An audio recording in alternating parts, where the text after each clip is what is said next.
आता म्हणजे मोटरसायकलची धडक समजू, एस टीची धडक समजू, ट्रकची धडक समजू, रेल्वेची माणसाची धडक होईल.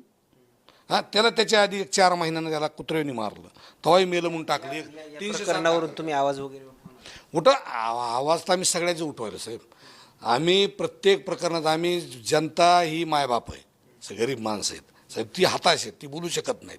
किमान आम्ही लोकप्रतिनिधी साहेब, आम्ही सुद्धा आमच्या जीवाची पर्वा करीत नाहीत. आज या जिल्ह्यामध्ये जर खरी वाचा फुटली असेल.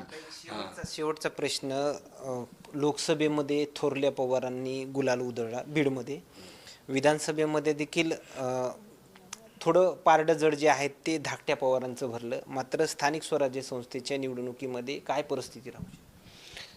नाही, गुलाल उधळणं हे का, लोकमत जे माणसं चांगलं काम करतात लोक त्यासोबत राहतात. लोकांची संपूर्ण मानसिकता आज या देशाचे नेते शरदचंद्रजी पवार साहेब आहेत, हे लोकनेताच आहे, त्याचा काय आदरपूर्वकच